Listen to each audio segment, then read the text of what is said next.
장훈의 메시지로 읽는 정치, 대통령 연설문을 직접 작성한 장훈 전 청와대 연설행정관과 함께 주요 정치인들의 한 주간 메시지를 뜯어보고 그 속에 담긴 함의까지 살펴보는 시간입니다. 장훈 전 청와대 연설행정관 자리했습니다. 안녕하세요. 안녕하십니까.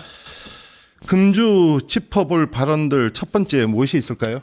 예, 오늘 첫 번째 주제는 당내 통합 강조한 이재명 대통령입니다. 네네. 이재명 대통령이 25일 SNS에 민주당과 정청래 대표를 격려하는 메시지를 냈습니다. 민주당의 야당의 극한 투쟁 등 여러 장애에도 불구하고 국민이 맡긴 일을 최선을 다해 잘하고 있다는 일종의 격려라고 볼 수 있는 네네. 메시지를 냈는데요.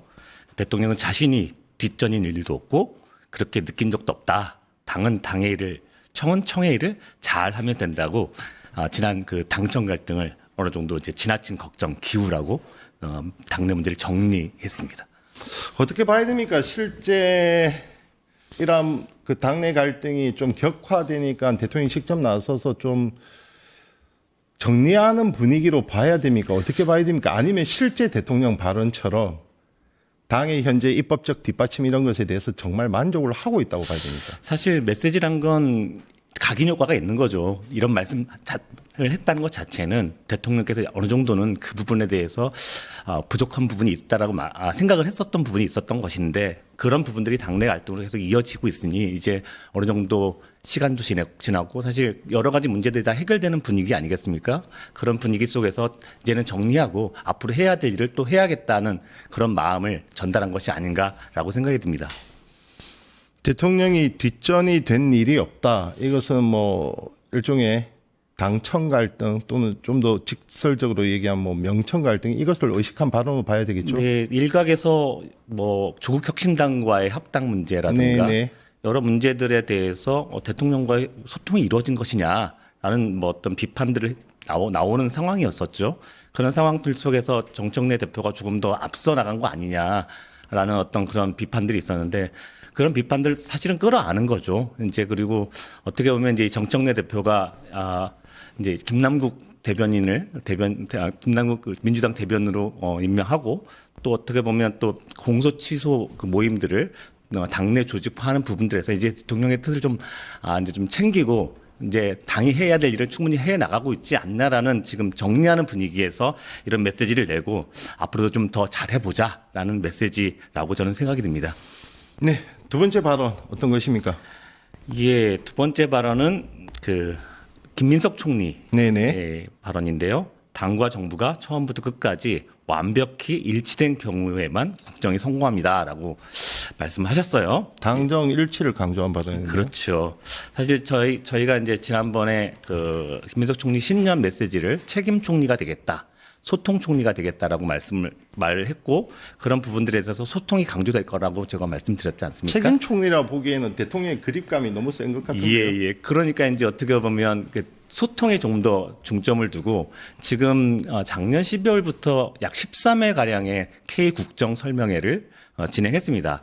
그중 6번이 민주당, 도당, 시당에서 초청한 그 메시지를 내고 거기에서 이제 강연을 했는데요. 이런 부분은 아무래도 이제 8월 이후에 그러니 여러 해석을 예, 나왔습니다. 예. 총리가 직접 국정 설명하는 것이 당연하지 않냐는 네. 얘기도 있고 또 네. 반론은 그게 다 대부분 시도당 당원들이기 때문에 사실상 차기 전대에 대한 사전 선거 운동 아니냐.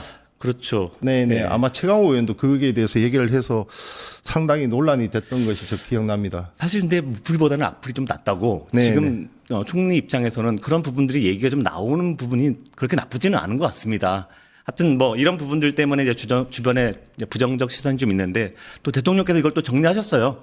그러니까 이재명 대통령의 김 총리 그 SNS에 댓글로 총리님 수고 많으십니다. 네네. 국정을 국민에게 알리고 현장에서 국민의 의견을 수렴하는 것은 국민 주권 정부 국정의 시발점입니다. 라고 정리하면서 김 총리의 이런 소통 행보에 대해서 힘을 실어주는 모습을 보였습니다. 다들 그냥 좀 힘을 실어주고 있네요. 그러니까 정리가 됐다고 생각을 하는 것 같습니다. 이제 대통령께서 전체적인 전국 현안들을 정리하고 그런 어떤 이런 부분들에 대해서 이제 국정에 조금 더 최선을 다하고 집중하는 모습을 보여야겠다라는 모습을 보여주는 것 같습니다. 자, 다음 발언 어떤 걸 예, 세 칩니까? 번째 주제는 국민 꾸짖은 국민의힘 최고위원입니다. 코스피 6000 시대라는 것 때문에 나라가 무너지고 있는 것을 우리 국민이 잘 모르고 있는 것 같다. 신동국 최고위원이 26일 국민의힘 최고위원회에서 한 발언입니다. 어떤 나라가 지금 무너진단 말입니까? 그러니까 이번 2월 임시국회에서 통과될 4심제 그 헌법재판소 개정안과 일종의 사법개혁 3법. 그렇죠. 사법개혁 3법에 대한 부분들에 대해서 지금 필리버스터를 또 하고 있지 않습니까? 네네. 이런 부분들이 굉장히 위험한 문제다. 굉장히 나라의 어려운 문제인데 국민들이 눈앞에 잔치상과 고깃국에 눈이 멀어서 국가의 대들보가 썩어내리고 국가 곳간에 뒷문이 열리는 것을 모르고 있다. 이렇게 국민들을 이제 자신의 이익에만 급급해서 정작 중요한 것을 보지 못한다는 식으로 비하성 발언을 한 것이 아닌가라고 생각이 들어요. 근데 정치란 것이 본질적으로 이렇게 김대중 대통령께서 말씀하셨듯이 국민의 옷세모에 있는 눈물을 닦아주고 국민의 지갑을 두둑해 주는 게 사실 정치의 본질 아닙니까? 네네. 그런데 이런 부분들에 대해서 본인들은 이제 어떤 정치적인 어떤 그런 부분들에만 집착하고 있고 실제로 경제적인 것에 대해서 좀 향상되고 있는 부분들을 이렇게 비판하는 것은 조금 나가는 발언이 아닌가라고 생각이 듭니다. 추워진 현실을 좀 망각하는 발언 같습니다. 국민의힘 지지율이 지금 20%가 무너졌고 맞습니다. 대통령의 지지율은 취임 후 최고치인데 지금 나라가 무너지는 걸 모른다. 이 국민을 좀 질타하는 듯한 발언을 할 때가 아닌 것 같은데. 그 장동혁 대표 같은 경우에도 여전히 이제 절연을 못하고 윤어게인을 얘기하고 있지 않습니까? 근데 2018년도에 대통령 지지율이 한 67%였고 그때 여당 국민의힘의 전신인 자유한국당 지지율이 17% 18%입니다. 딱 지금이랑 비슷합니다. 윤어게인이 아니라 2018년 어게인이 될 것 같습니다. 66개의 기초단체장 중에서 그때 서울 한석, 인천 한석, 그다음에 경기 2개, 62개가 민주당에 민주당 소속이 기초단체장이 됐거든요. 이번에도 그런 현상들이 다시 나타나지 않을까 하는 그런 전망이 지금 지배적입니다. 그렇다고 민주당이 또 자만에 빠지면 또 견제 심리는 발동하게 마련이죠. 물론 그때 그렇습니다. 17개 광역 중에서 아마 3곳 빼고 민주당이 다 석권을 냈었죠. 대구, 경북 그리고 제주는 아마 제 생각에 무소속이었던 걸로 기억합니다. 네네네. 원희룡 지사였죠. 네네. 다음 발언 무엇이 있습니까? 이번 주 언중 6월은 강선우 민주당 국회의원이 24일 국회 체포 동의안 표결 전에 신상 발언했는데요. 그때 좋은 세상 만든다는 만족감에 빠져 패션 정치를 했던 제 자신을 고백한다라고 말했습니다. 패션 정치가 뭘까요? 뭐죠? 예, AI한테 물어봤습니다. 네. 그랬더니 정치인이 의상, 액세서리, 브랜드 선택을 통해 신뢰, 권위, 친근감, 정책 가치관 같은 메시지를 비언어로 전달하는 브랜드 전략이다라고 얘기를 했어요. 마치 예를 들어서 엘리자베스 왕의 정장 색채라든가 메르켈 총리의 브로치라든가 마크롱 대통령의 터틀넥 같은 이런 것을 통해서 정치적 메시지를 낸다는 건데 이 발언이 여기에 부합하는 것인가에 대한 의문이 듭니다. 그렇네요. 예, 아마도 본인이 이게 체포 동의안 표결 직전의 신상 발언이었지 않습니까? 예, 맞습니다.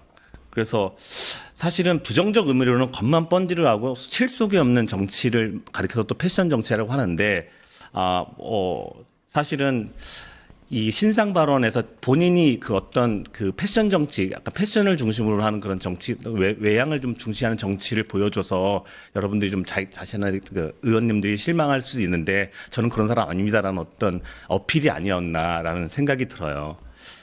결국 체포 동의안은 국회에서 통과가 되었습니다. 그렇죠? 지금 네. 영장 실질 심사를 앞두고 있고 이재명 정부 초대 여성가족부 장관 맞습니다. 명단에도 올랐는데 네. 참 그렇게 됐네요. 그리고 대통령이 다음 정책을 예고한 그런 메시지가 있다면서요? 이게 국무회에서 이제 기본소득에 대한 사회적인 합의나 동의 공감이 많이 올라가는 것 같다. 아까 그렇지 않아도 네, 이한주 위원장 와서 그 얘기를 예, 했습니다. 제가 네. 뉴스토마토의 예지력과 이 어떤 이슈에 대한 직감을 상당히 존중하게 되는데요. 저도 이 말씀을 딱 듣자마자 이제 부동산 찍고 주가 찍고 이제 기본소득으로 가겠구나. 기본사회에 대한 이슈를 던지겠구나 하는 생각을 하게 됐습니다. 주가 금융시장을 안정화시키고 부동산 망국적 부동산 투기를 근절하고 그 다음은 다시 공동체로 가는 그런 예, 수준 같습니다. 맞습니다. 정말 바둑을 두는 것 같아요. 네. 정책 하나하나가. 네. 아주 전략적이시고 또 어디 퇴로를 다 보시고 세수 내수 이상을 보시는 대통령인 것 같습니다. 알겠습니다. 지금까지 장훈의 메시지로 읽는 정치였습니다. 다음 주에도 잘 부탁드리겠습니다. 네, 감사합니다. 네.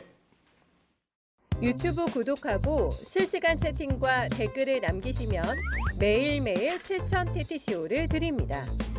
참여 방법은 통통물 어플을 다운로드하고 회원가입과 로그인을 해주세요.